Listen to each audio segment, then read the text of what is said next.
Kuliah kali ini membahas tentang strategi-strategi melakukan investasi sosial.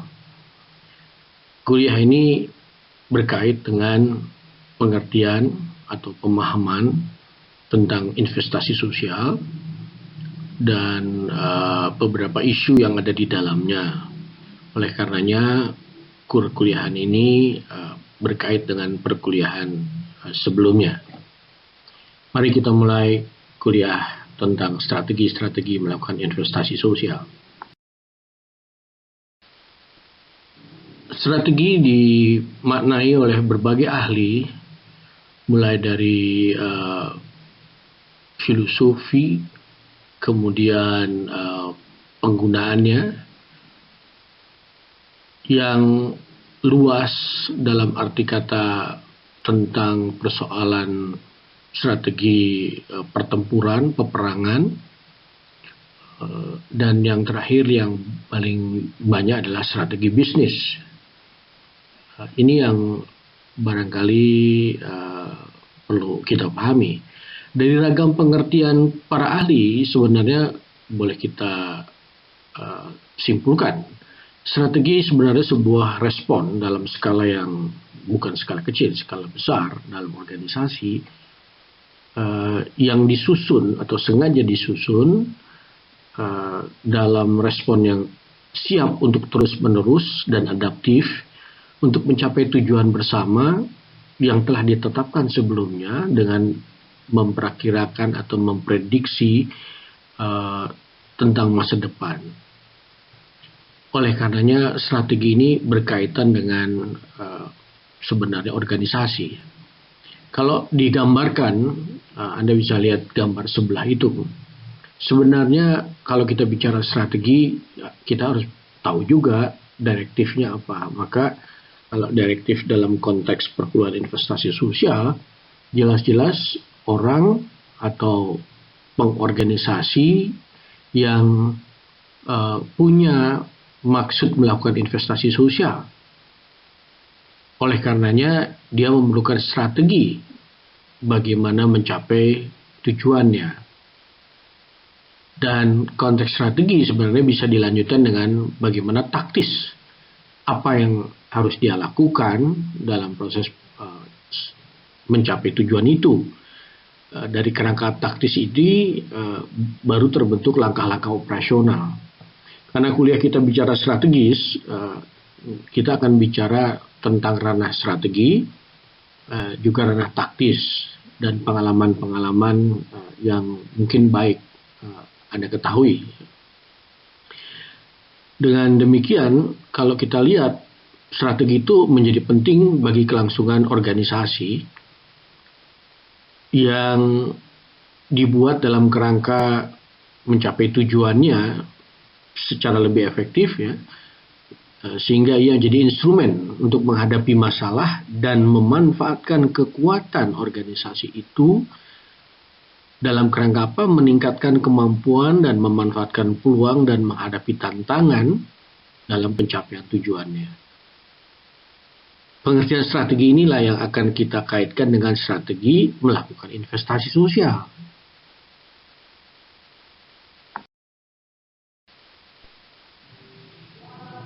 Sebagai Anda ketahui, waktu kita membahas investasi sosial, jelas-jelas investasi sosial sendiri adalah strategi.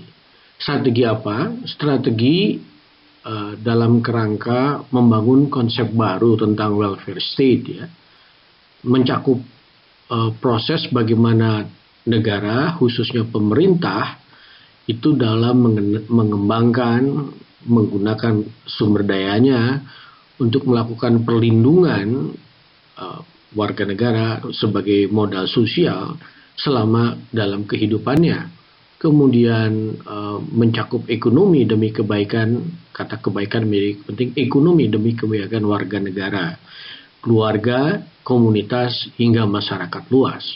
Jadi investasi sosial itu strategi dalam konsep pengembangan konsep baru tentang welfare state.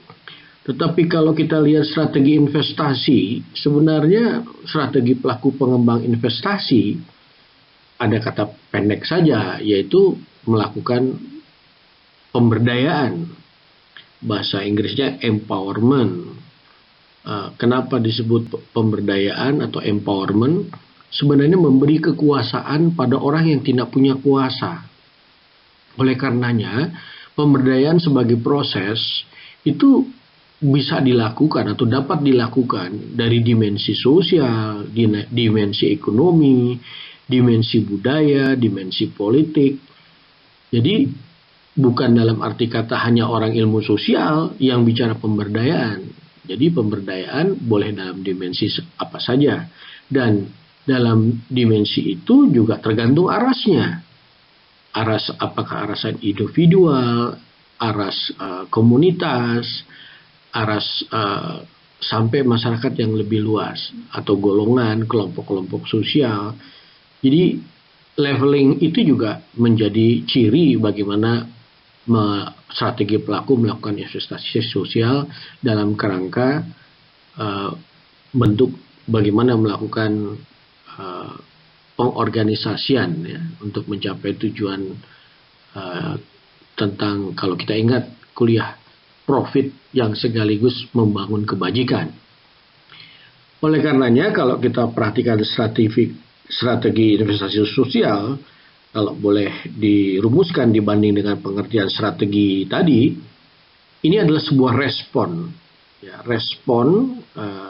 responnya pengelola dalam melakukan investasi sosial untuk menguatkan solidaritas dalam era solidaritas masyarakat, komunitas, keluarga juga masuk dalam era yang kompetitif ya, dalam pengetahuan dan melakukan tindakan-tindakan kreatif.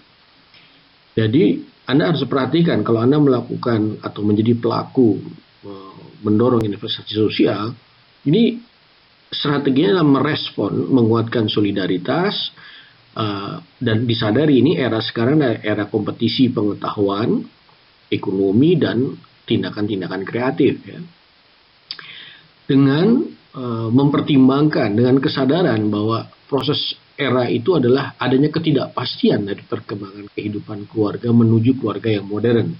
Pengertian keluarga modern adalah keluarga yang basis pengambilan keputusannya berbasis sains dan teknologi ya, dan juga menjaga konsistensi norma-norma inklusif ya, bagaimana orang mengajak orang lain untuk bekerja sama, mendorong terbuka dalam berbagai golongan, ini juga menjadi strategi, dan membangun kesetaraan gender serta melakukan penyediaan layanan dasar untuk masyarakat. Jadi pemahaman inilah yang kita pahami bagaimana strategi investasi sosial itu. Apabila digambarkan strategi melakukan investasi sosial, strateginya adalah pemberdayaan dalam konteks dilakukan melalui partisipasi sosial.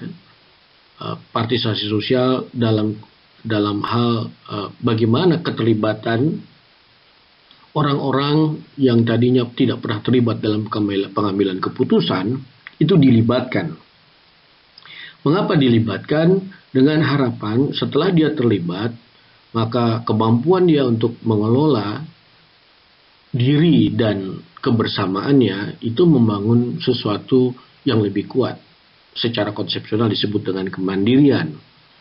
Jadi strateginya adalah membuat pemberdayaan dengan basis partisipasi sosial dan pencapaian kemandirian. Apa yang kemudian menjadi penting dalam kerangka taktis ya. Ada 4 hal secara taktis sebenarnya perlu diperhatikan. Pertama, kebijakan atau regulasi.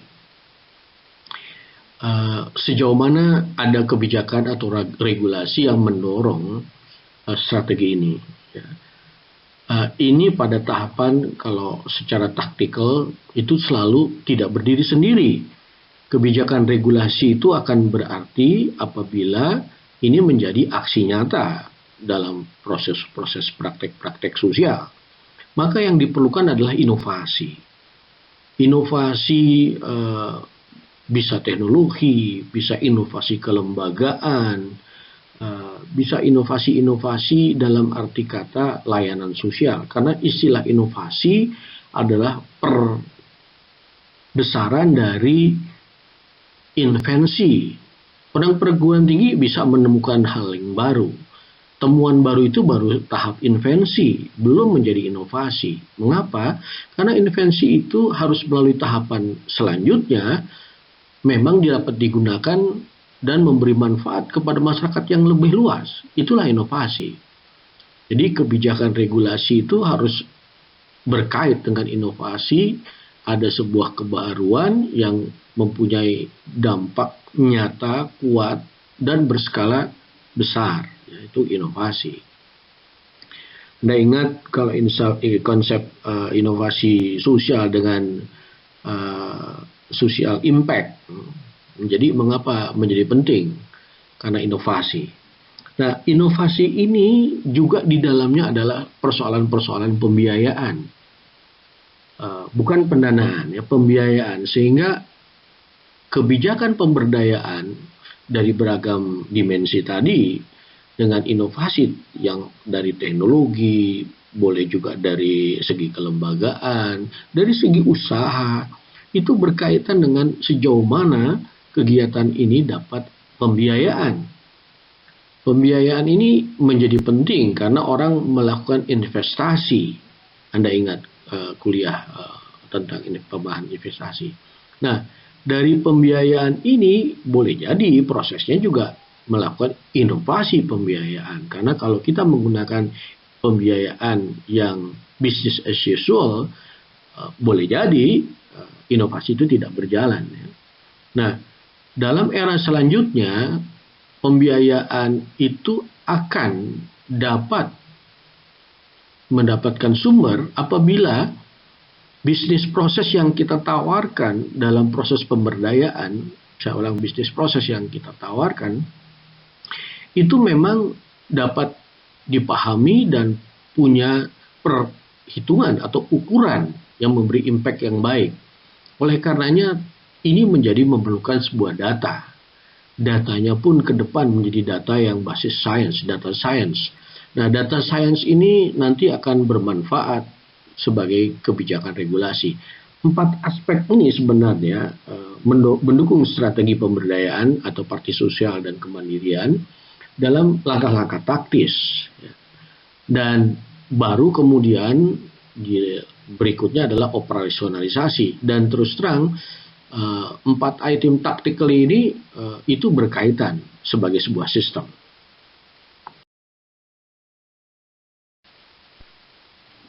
Penguatan kebijakan dan regulasi sebagai langkah membuka ruang yang lebih besar untuk melakukan investasi sosial ini menjadi hal yang pokok, karena dengan kebijakan regulasi ini menjadi penting basis bagaimana melakukan suatu kegiatan.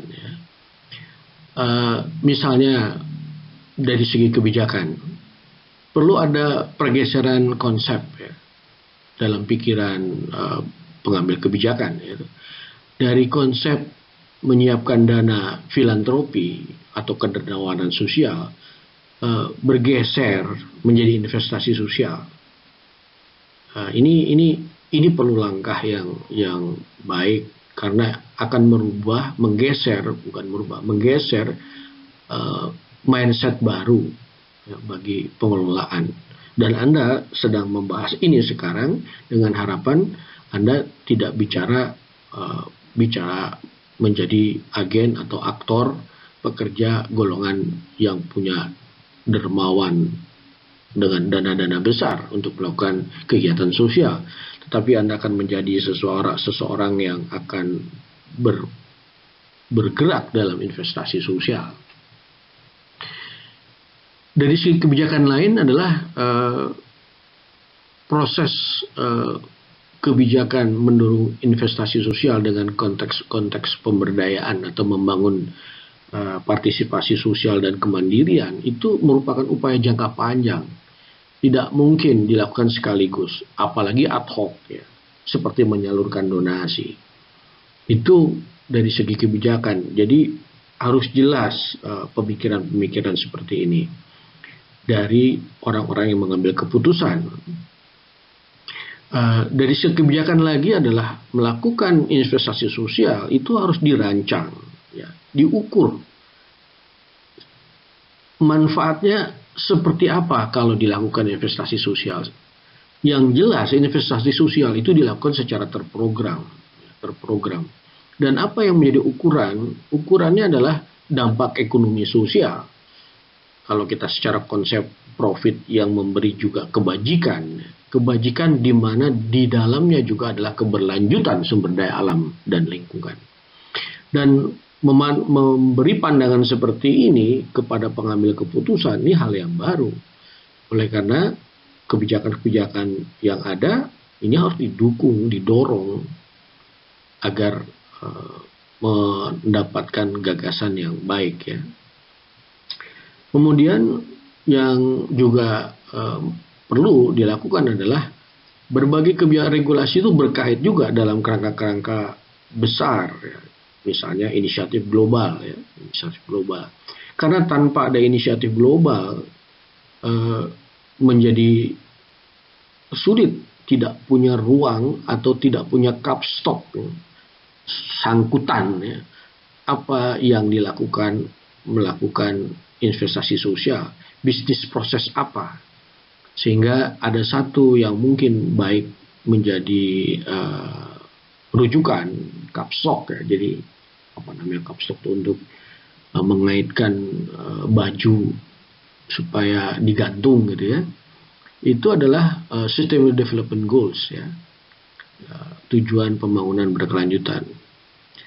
Nah, kebijakan-kebijakan ini tentu menentukan sekali bagaimana investasi sosial dilakukan. Ini menjadi sebuah strategi ya, bahkan tactically turun menjadi regulasi. Misalnya pengamatan kita kalau investasi sosial itu menjadi ranah yang saat ini lebih banyak dilakukan oleh teman-teman swasta, maka kita dorong implementasi IC 26000 ya dengan baik. Karena apa? Dia akan terukur, prosedurnya jelas. Ya. Nah ini dari segi regulasi pun nampak. Ini sebuah langkah yang strategis dan punya langkah taktis ya, tactically yang bisa dilakukan.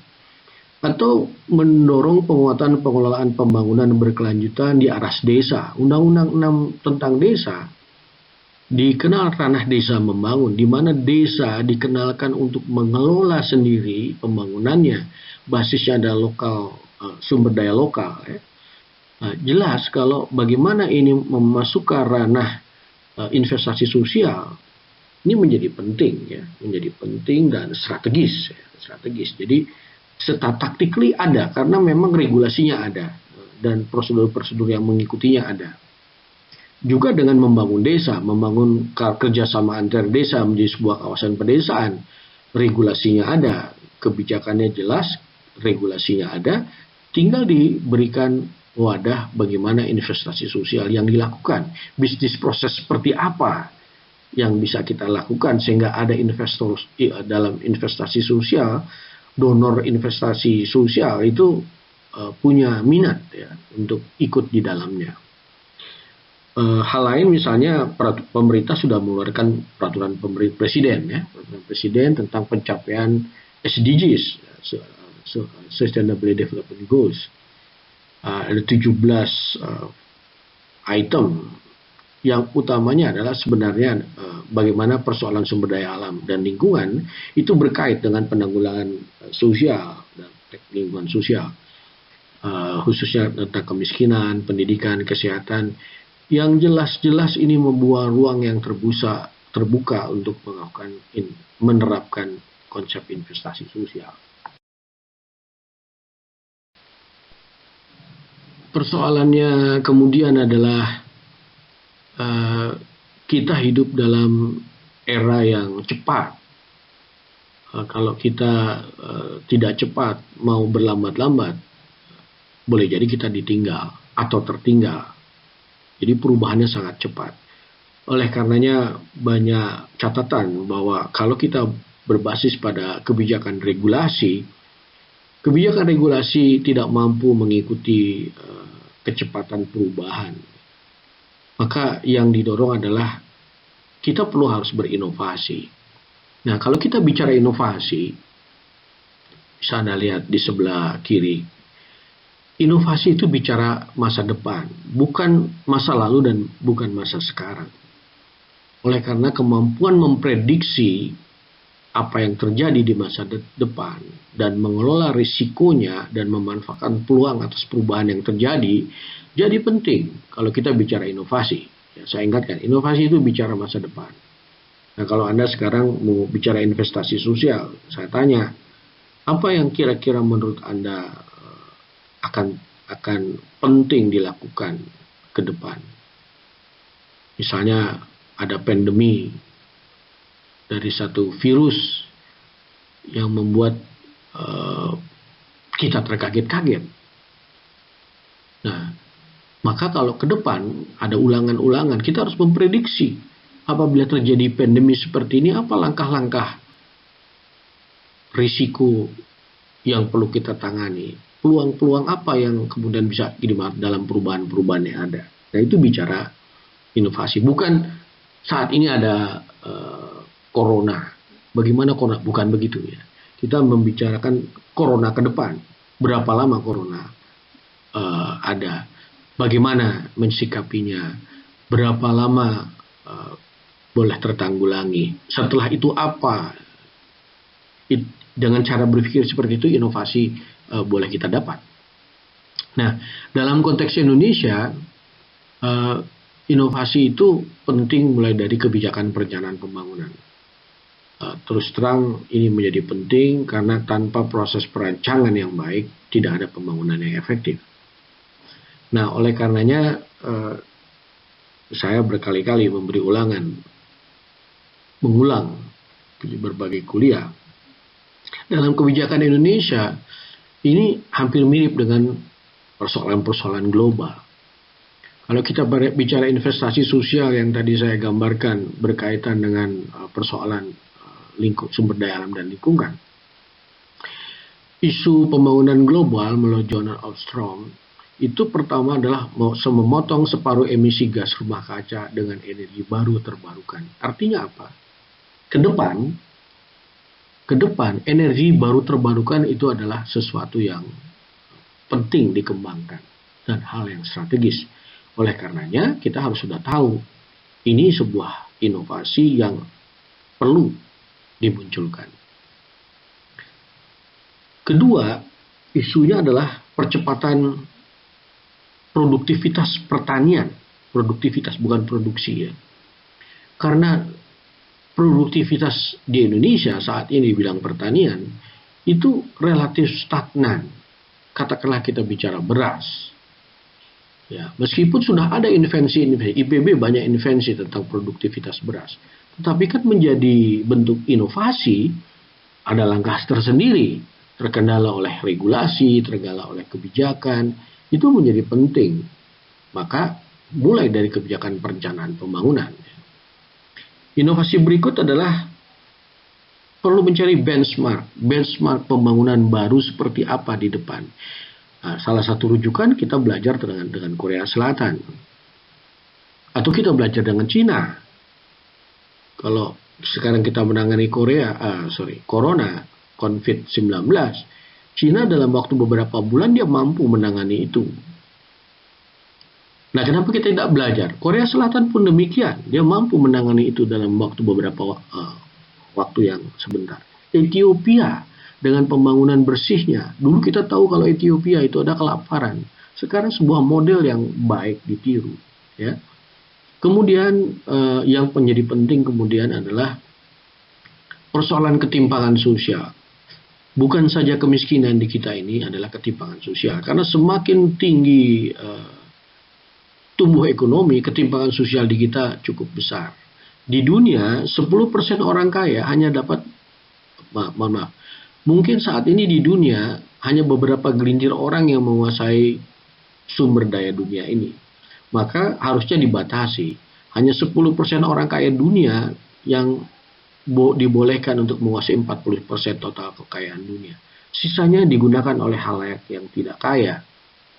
Ini persoalan penting, dan di Indonesia saya pikir ketimpangan ke depan juga menjadi perhatian.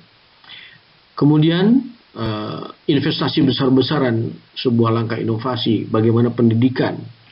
Sekarang kita pendidikannya semua online. Ini sebuah inovasi atau sebuah invensi atau sebuah keterpaksaan menjadi persoalan.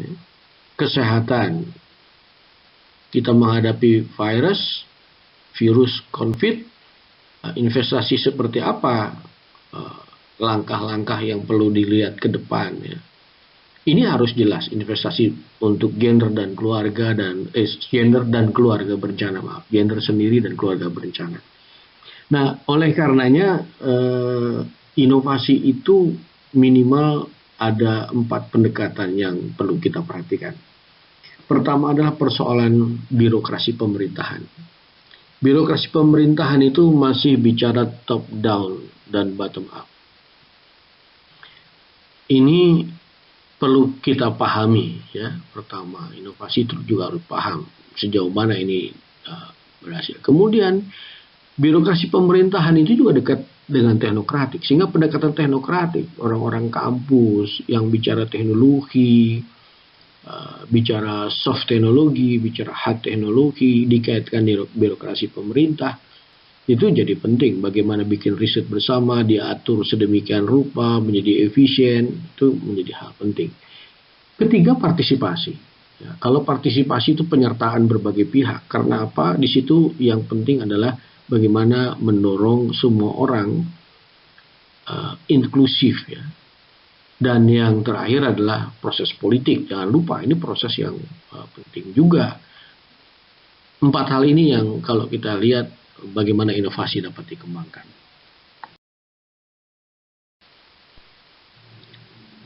Inovasi kegiatan, jangan lupa basisnya adalah partisipasi dan kemandirian.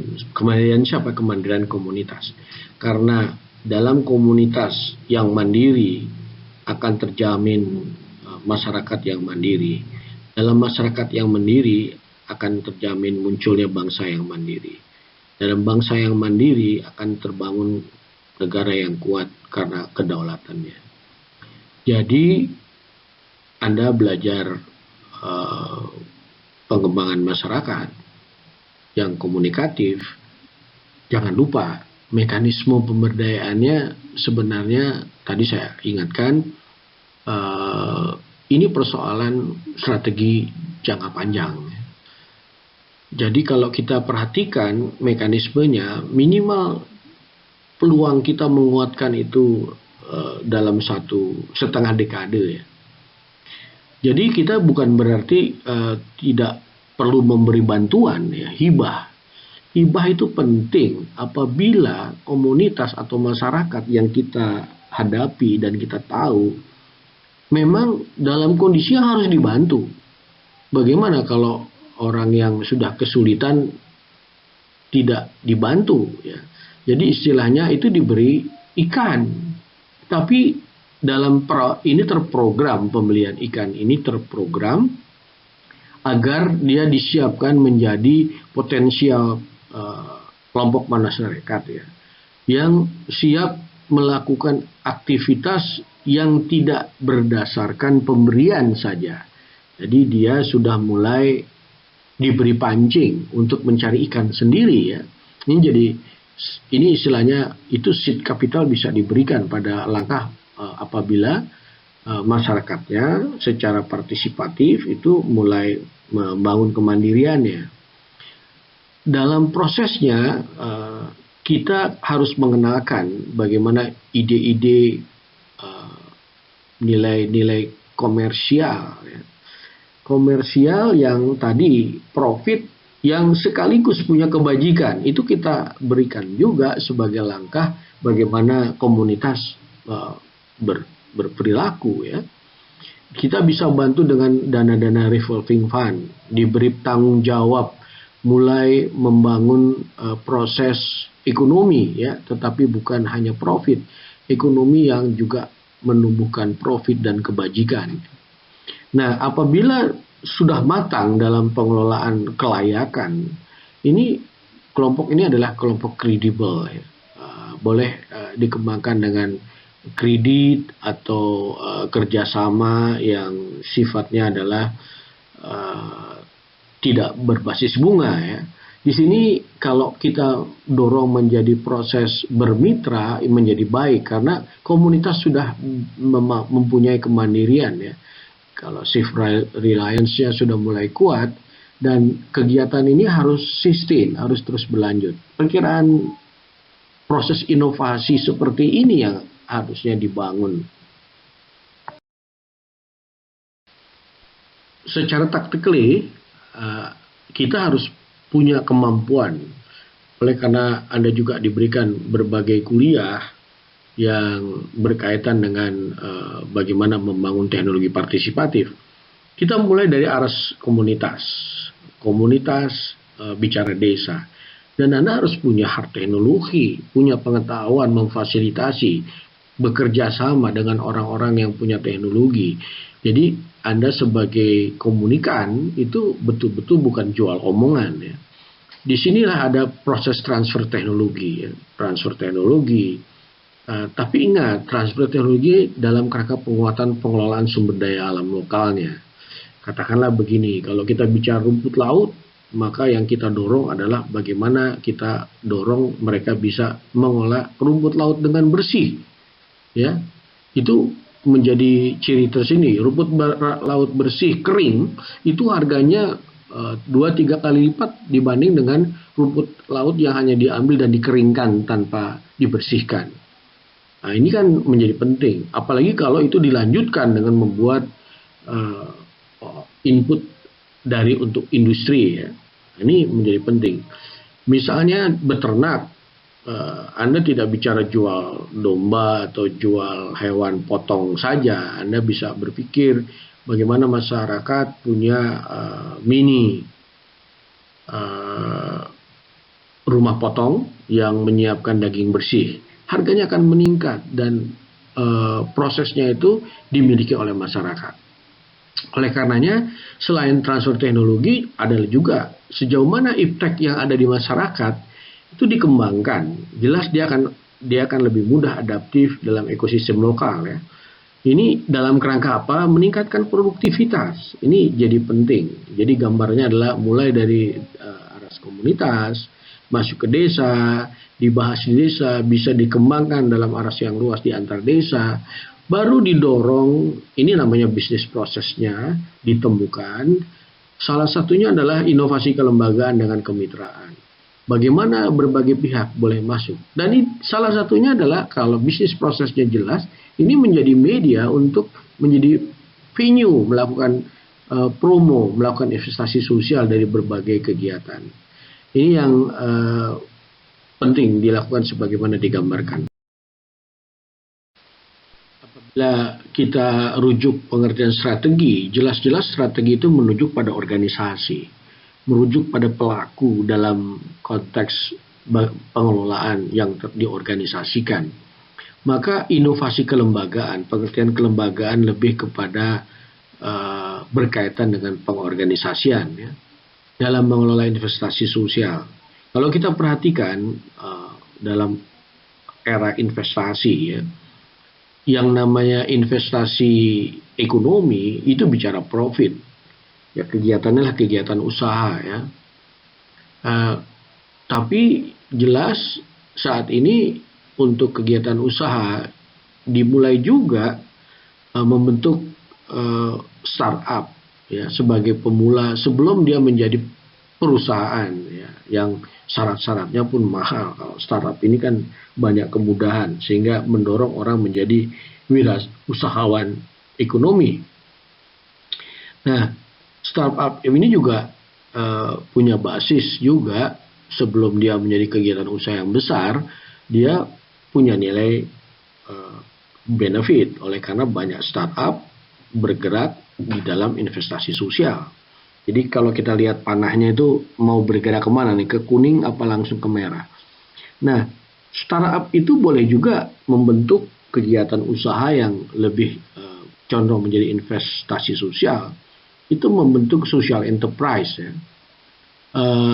Ini satu bentuk baru yang ada di tengah-tengah sebenarnya.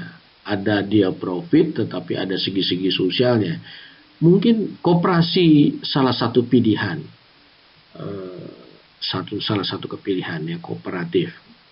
Nah, apabila kita bicara aktivitas sosial yang voluntary, misalnya teman-teman lembaga swadaya masyarakat yang mengutamakan kemandirian masyarakat, bicara self-reliant masyarakat, dia ini voluntary ya, voluntary.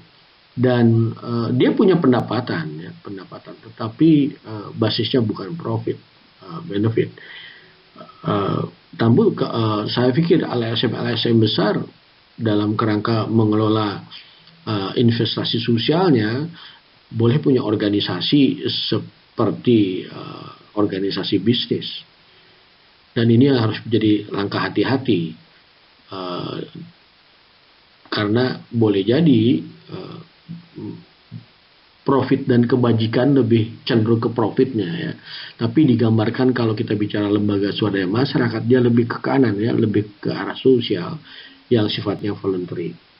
Sebagai catatan dari inovasi kelembagaan ini, misalnya BUMDes atau BUM antar desa itu melibatkan pemerintah desa. Dia bukan koperasi, bukan perusahaan terbatas, bukan ya. Kalau koperasi itu dimiliki anggota, kalau BUMDes dimiliki oleh pemerintah desa yang melibatkan masyarakat. Maka inovasi kelembagaan pengelola investasi sosial sebagai usaha masyarakat penting ya, diperhatikan. Inovasi dalam kerangka yang mencapai strategi investasi sosial yaitu penyediaan sumber daya manusia ya, sebagai penggerak sosial ya, ini jadi penting. Kalau kita lihat ke depan, Anda sebagai pemuda ya, sebenarnya kita perlu menemukan bakat muda karena terus terang ranah investasi sosial itu menjadi hal yang cocok dengan generasi milenial ya, di mana pola kebersamaannya lebih banyak dimiliki. Tetapi ingat, saya ingin membandingkan, kalau Anda menjadi penggerak sosial, apabila Anda bekerja di CSR yang bicara investasi sosial, ya, ingat, dia berbeda case-nya dalam konsep pengembangan masyarakat. Jadi pengembangan masyarakat dalam konteks CSR itu adalah salah satu program dari aktualisasi CSR ya, ingat. Jadi banyak kakak-kakak kelas alumni Anda, alumni program studi ini sudah banyak bekerja menjadi penggerak-penggerak CSR di perusahaan-perusahaan. Tapi Anda harus ingat, dia adalah aktor, ya, aktor bukan agent.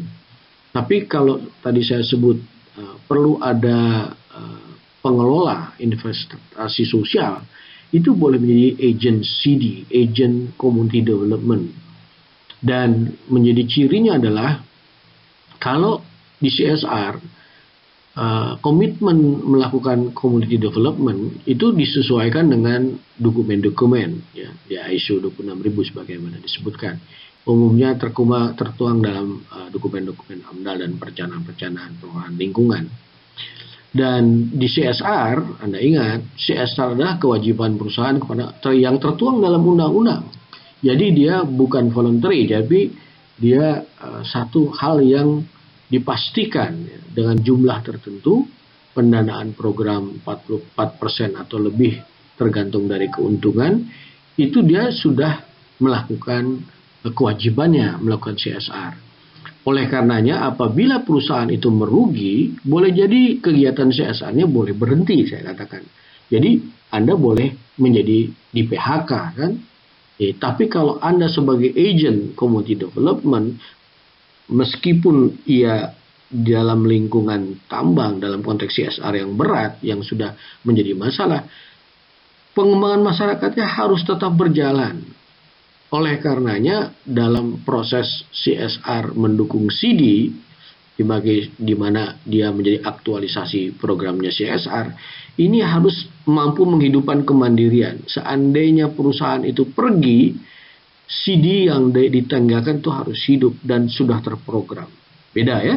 Jadi sebagai investor sosial akan senang melihat apabila impact dari apa yang dia investasikan memang betul-betul berjalan.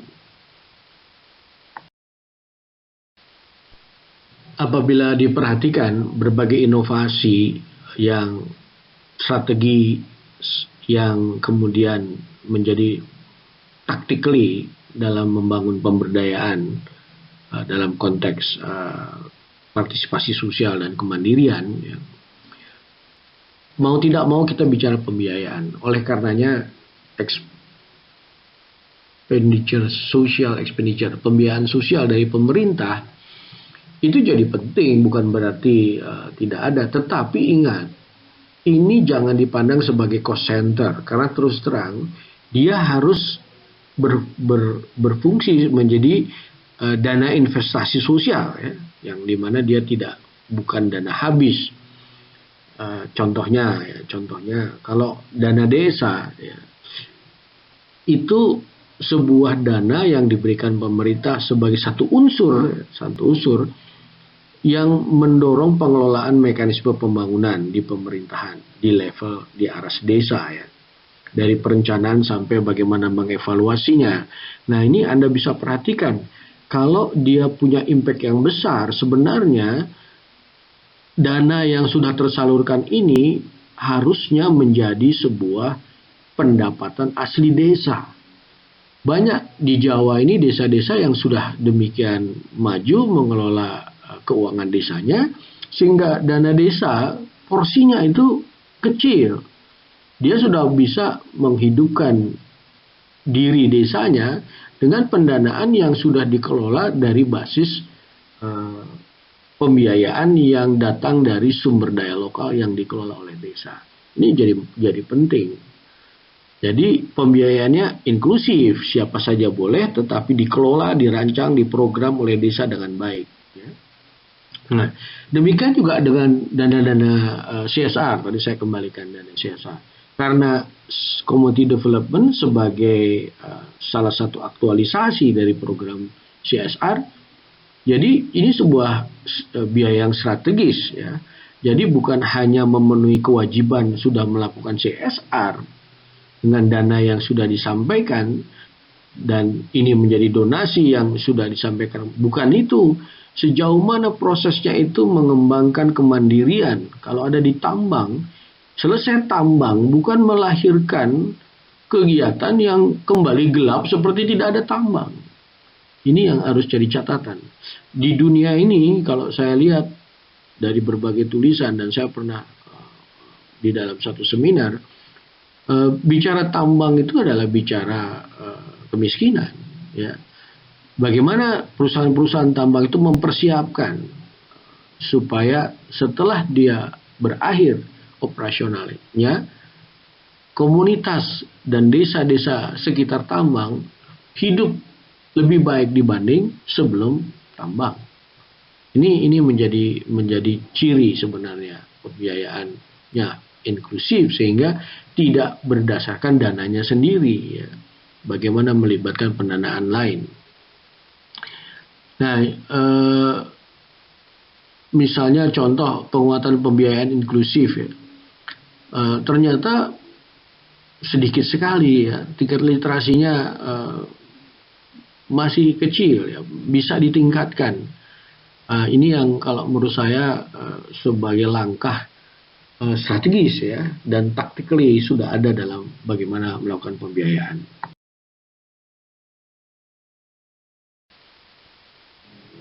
Bisnis proses yang perlu Anda pikirkan adalah sebagaimana Anda sudah sampaikan dalam proses sebelum perkuliahan ini, adalah kegiatan yang visible ya, secara ekonomi dan sosial.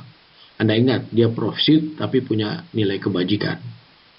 Tetapi visibilitas dari bisnis proses untuk melakukan investasi sosial boleh jadi tidak bankable. Misalnya, boleh jadi Anda menghadapi ketidakmampuan bank membiayainya karena dia tidak punya aset.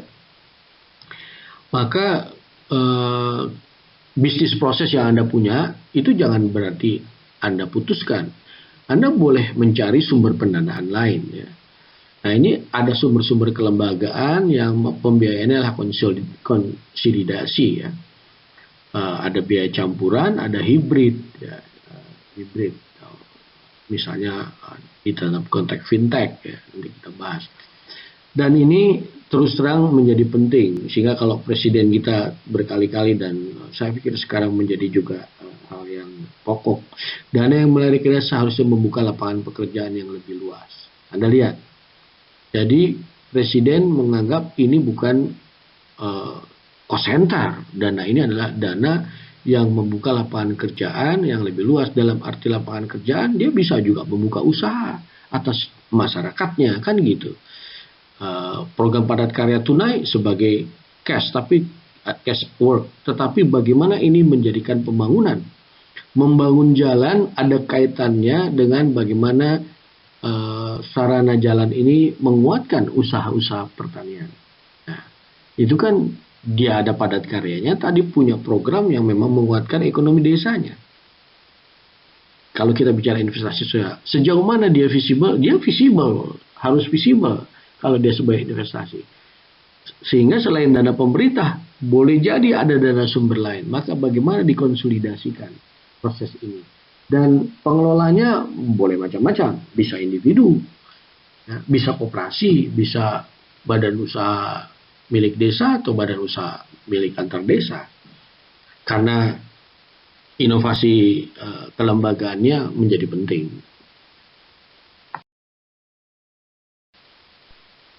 Menyambung bagaimana bisnis proses yang layak secara ekonomi sosial ya, tetapi tidak bankable, ada ruang sebenarnya karena jasa pembiayaan juga ada inovasi yang sudah dikembangkan dalam era digital ya.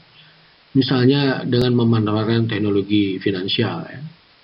Meskipun memang dari datanya banyak aplikasi yang bicara payment dan peminjaman ya, lending, yang sosial relatif masih sedikit. Hal yang besar boleh jadi itu bisa melakukan platform crowdfunding, dalam arti kata ada project owner, boleh juga kita sebut dia sebagai social investor gitu ya, atau pendanaan investasi sosial, dan dia bisa berhubungan dengan masyarakat ya, melalui satu platform digital. Ada juga yang sistemnya adalah pinjaman apabila dia visible. Karena dengan visible, jelas dia akan punya aliran return yang baik. Ingat, investasi sosial itu muncul dari kerangka investasi ekonomi ya. Sehingga walaupun dia punya nilai sosial, tapi di situ ada profit yang akan menumbuhkan kebajikan. Oleh karenanya, sistem lender misalnya P2P platform ya, dalam sistem aplikasi peer-to-peer sebenarnya. Ada peminjam dan ada yang meminjamkan. Dia akan bertemu selama bisnis prosesnya layak. Nah, bagaimana membuat bisnis proses layak? Ini dimampukan kreativitas. Anda harus kreatif. Zaman saat ini adalah zaman bagaimana membentuk kreativitas. Bisa jadi dalam melacak sumber dana investasi sosial, bisa dalam lingkungan kita, ya, pertemanan, keluarga, ya. Tapi dalam konteks teknologi, ya, di mana dapat memanfaatkan berbagai fasilitas teknologi, pembiayaan itu juga bisa dilakukan. Ini satu contoh. Misalnya untuk melakukan investasi, melakukan media penggalangan pembiayaan melalui media sosial, bermitra tadi seperti peer-to-peer lending, kemudian ada promoting, ya, venue tentang bisnis proses yang kita punya melalui media cetak, televisi, radio, atau berita-berita online, atau memotong dari e-commerce. Misalnya begini, kalau Anda menggunakan aplikasi X, jual beli 2% buat kegiatan apa, dan itu menjadi proses penting. Tetapi ingat, kalau itu dijadikan kegiatan, maka ada feedback dana yang harus Anda pertanggungjawabkan. Disinilah transparansinya. Anda harus punya website menjelaskan kegiatannya, laporan-laporannya kepada donatur. Jadi si investor dalam melakukan investasi sosial itu percaya betul bahwa investasinya punya impact yang baik, dan kalau bisa impact itu besar, ya. Nah, ini kalau itu impact itu besar, dia akan memperluas pelibatan donatur-donatur, bahkan mengimplementasi donasi-donasi menjadi investasi sosial. Kalau kita perhatikan dari pola strategi-strategi melakukan investasi sosial, mulai dari kebijakan regulasi, perlunya inovasi, dan masuknya pembiayaan, di mana pembiayaan pun membutuhkan inovasi, ada hal yang penting era ke depan. Tadi kita perhatikan bagaimana tanggung jawab orang, transparansi, ada tata kelola yang baik, sehingga orang menumbuhkan kepercayaan. Dan terus terang ini memerlukan data. Oleh karenanya, dalam menyusun bisnis proses harus jelas, mengukur dampak investasi sosialnya harus jelas, ya.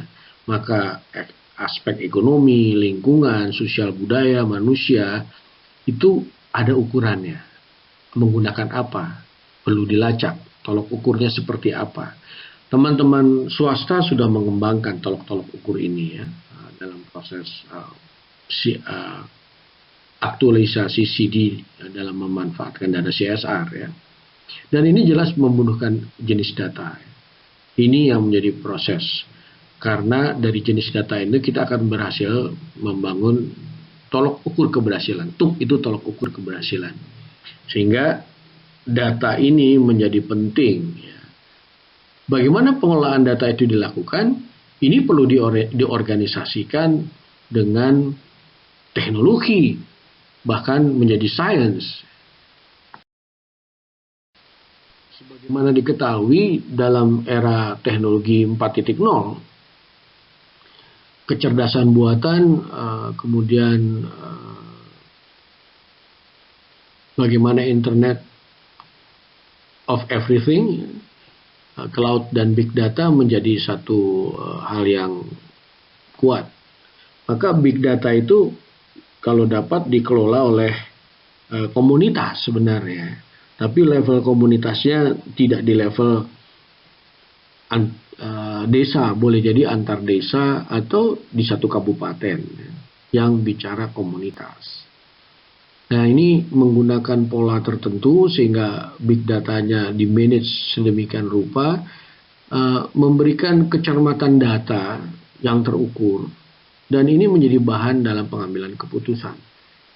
Dalam proses yang saat ini untuk Indonesia, hal ini sudah mampu dilakukan, ya. Dan ini yang harus kita dorong, bagaimana investasi sosial juga memanfaatkannya menjadi sebuah strategi menguatkan investasi sosial karena terukur baik dan jelas pengukurannya dan tahu impactnya dan berapa besar impact itu terjadi. Ini diperlukan sebuah data. Itu kuliah yang dapat saya sampaikan untuk Anda. Mudah-mudahan Anda bisa menjadi penggerak sosial yang menguatkan langkah-langkah melakukan investasi sosial. Sebuah langkah membuat bisnis proses yang memberi profit buat pengelola dan memberi kebajikan yang besar untuk masyarakat. Mudah-mudahan.